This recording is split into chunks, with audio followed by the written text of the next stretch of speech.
Welcome to another episode of the Golden Age Timeline podcast. Today, I'd like to delve into the mystical realm of psychic protection, unveiling 5 potent skills based on the 5 TEVAS personality styles: tangent, ecrivent, voyent, audient, and sentient. These outline intuition skills and learning styles that you can use to manifest what you want and to protect yourself. And they're seen in the fantasy science fiction novel Helio Tropez. So as I talk about these, imagine yourself doing them as you think about something you need or want protection from. Because imagination and intention are the drivers of all these psychic skills. To better access your innate skills, let's take a moment to center ourselves. Just close your eyes, unless you're driving, of course. You can keep your eyes open or closed, whatever feels right. Now, breathe deeply, and I'm going to suggest using the Darth Vader breath. It's something we talked about in episode 41 about overcoming obstacles, and it's where you restrict the back of your throat as you breathe in and out. So it's what you do at the back of your throat when you whisper. So say the word whisper in a whisper, and you'll feel how you're constricting the back of your throat. So just do that as you breathe in and as you breathe out to release toxins and old stale air from the tiny capillaries. So 4 counts in. Hold for 4 counts, and 4 counts to breathe out. Good. Again, 4 counts in. Hold for 4 counts, and 4 counts to breathe out. Good. Again, 4 counts in. Hold for 4 counts. 4 counts out. Last time, 4 counts in. Hold for 4. And 4 counts to breathe out. So that's 4 times we did it. And notice that gave you probably a little more life force energy. And if not, try continuing with that breathing exercise as you listen. Let's use an example to help understand the need for and methods for psychic protection. This is based on my own experience as well as having coached over 1,000 people on this topic. So, a woman named Maggie is an amalgamation of several clients I've worked with. She started a new job and had odd feelings about the work environment. Upon meeting people, there were smiles and pleasantries. Yet there was this weird feeling beneath the surface, simple things at first. She noticed like one of her new coworkers smiled with her mouth, but her eyes told a different story, kind of eyeing her with distrust. Her boss said supportive things like, "Ask me if you have any questions," but his body language spoke of a predatory intent. In the past, she'd only noticed surface behavior, but since working on her psychic intuitive skills, she learned to detect subtexts, see, hear, feel, sense, and know more extrasensory information. And that way, she can now prevent more problems. So let's look at the 5 skills. The first one hails from the realm of the tangent personality style, the kinesthetic learners and clairtangents among us. Maybe that's you. We all have these skills, but some of us have one that's more dominant. So clairtangents are the people that often get a gut instinct for something being okay or not okay, using their body as a barometer. Maggie had learned to use a specific tangent skill by picking up a pen, in this case belonging to her boss, and feeling its energy course through her fingertips. This tactile connection unveiled insights into the person's character that owned the pen. shedding light on hidden motives and intentions. In this case, the man felt like a leopard in the jungle, sussing out a new potential target for siphoning energy. Now, either he's simply an energy vampire who takes people's energy without giving back, or she thought he could be a sexual predator, using sexual energy in the same way, or a power seeker who gains energy from dominating others. She wasn't sure yet in the beginning, but the intent was malevolent in any case. She could sense that. So she visualized a protective aura enveloping her, a shield forged by her own intent, imagination, and physical sensations.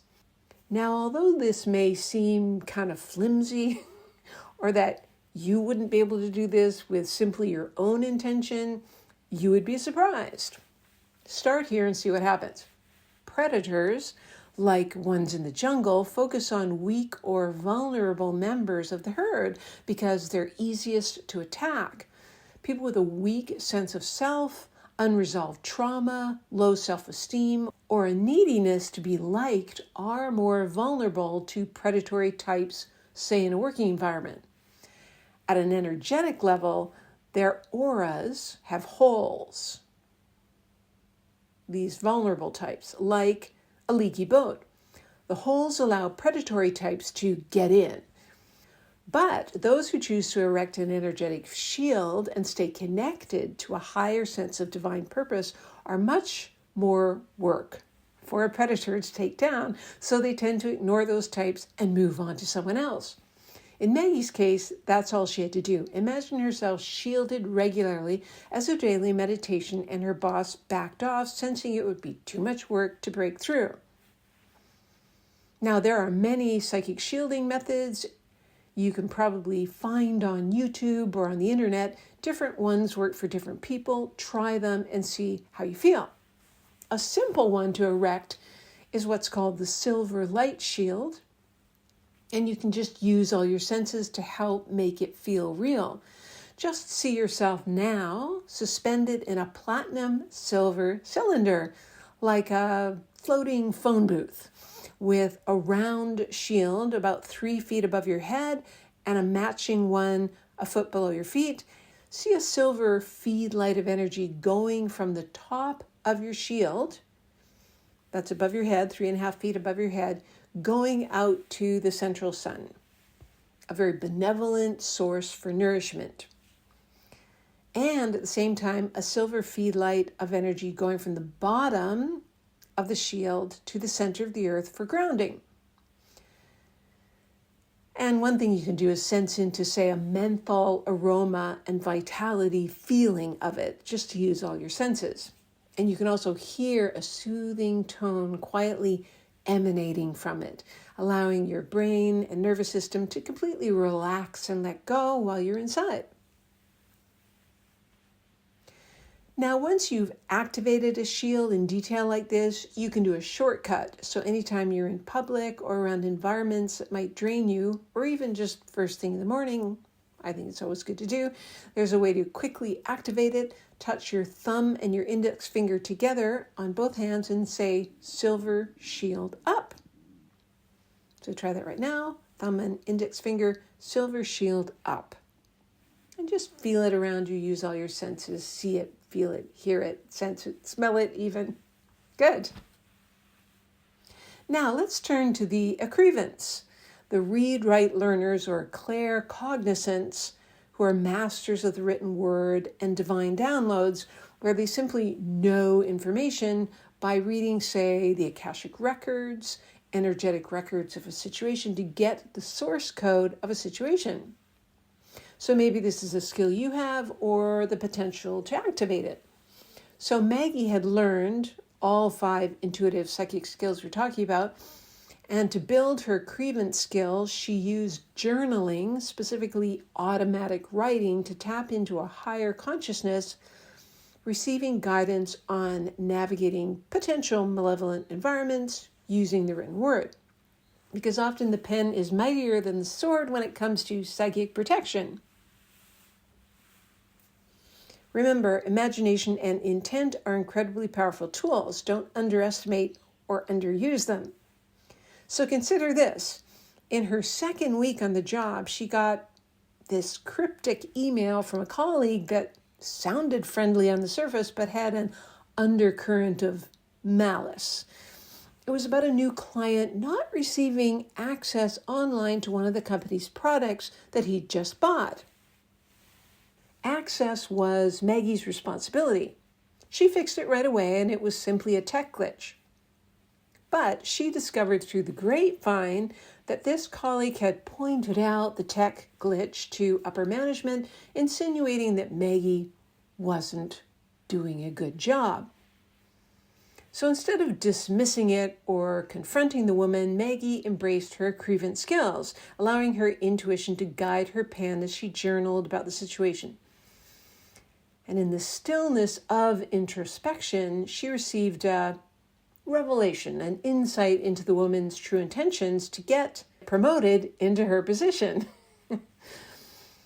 Just to ensure she wasn't being paranoid about it all, she addressed the matter herself with a person in upper management, and her suspicions were confirmed.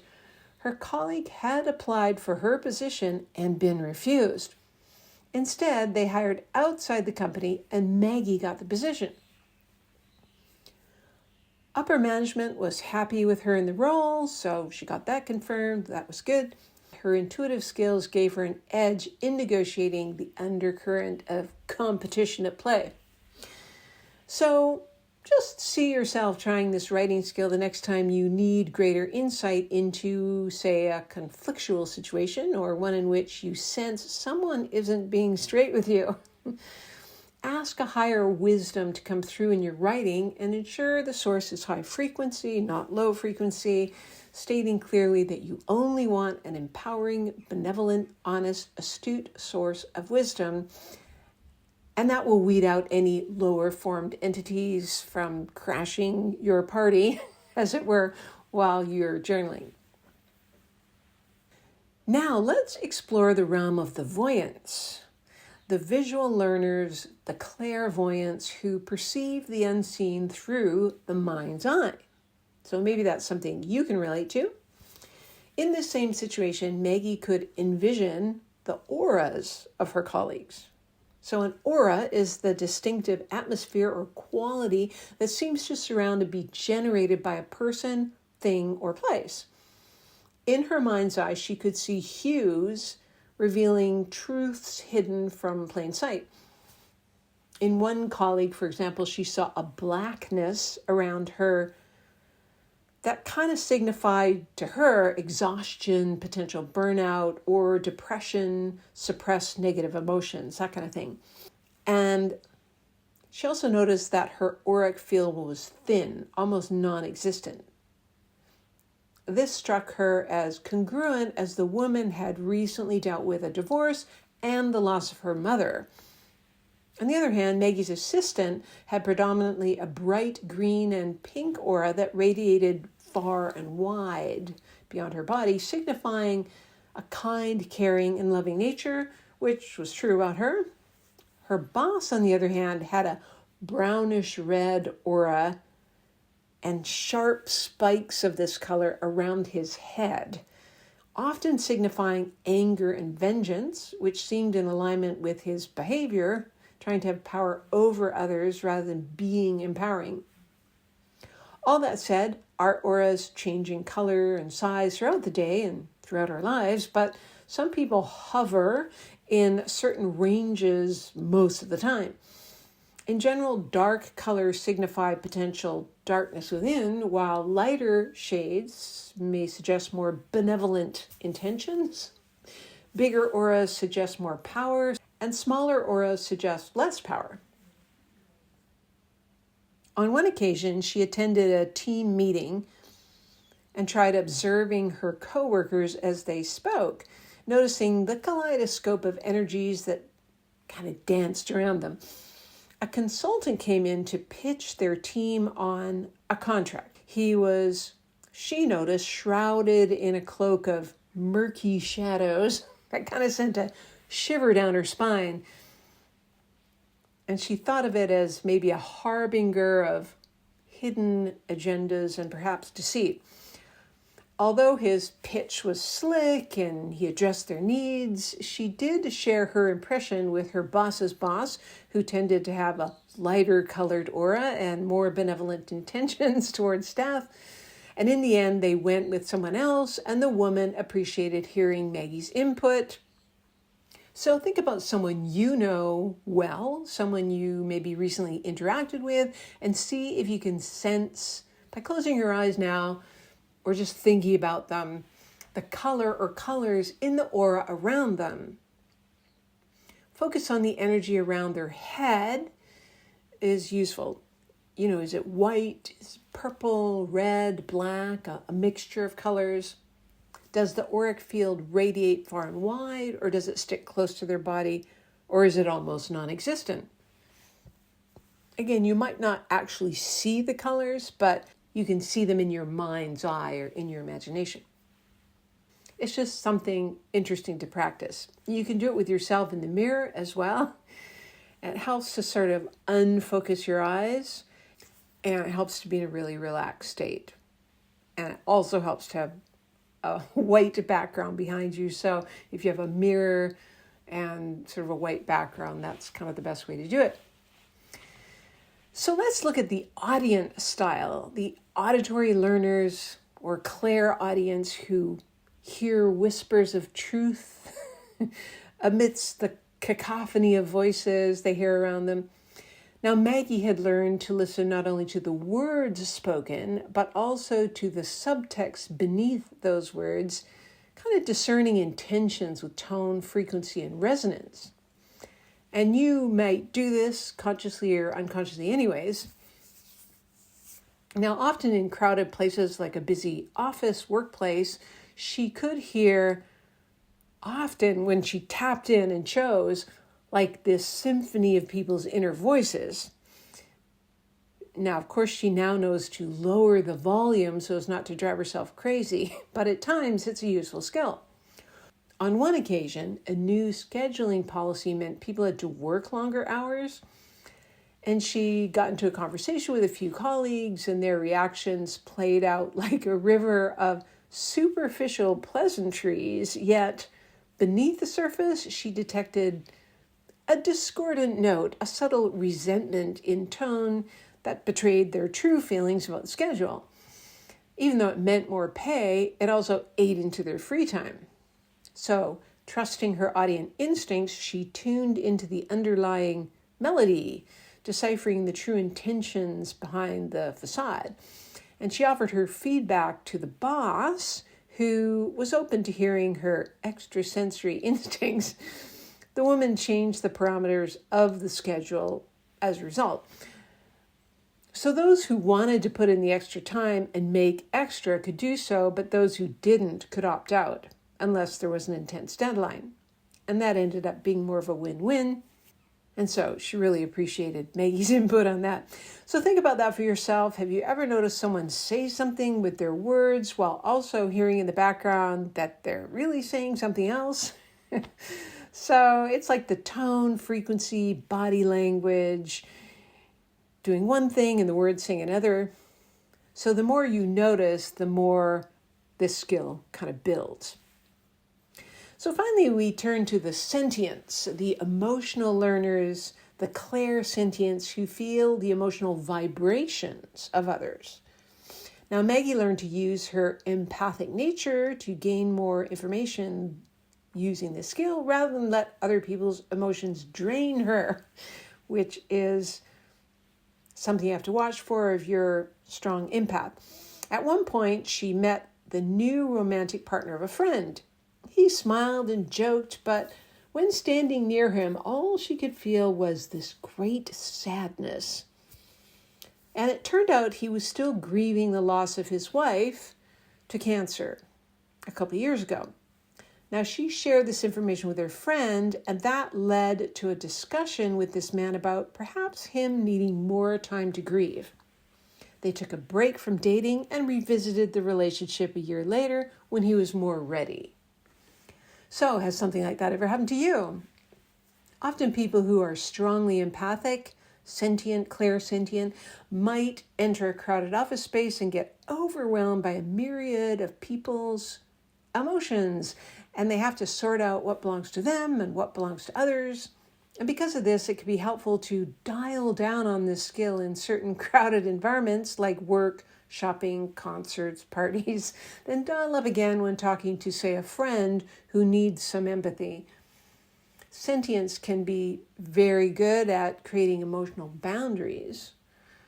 So, for example, you may notice that some people like to create drama around them.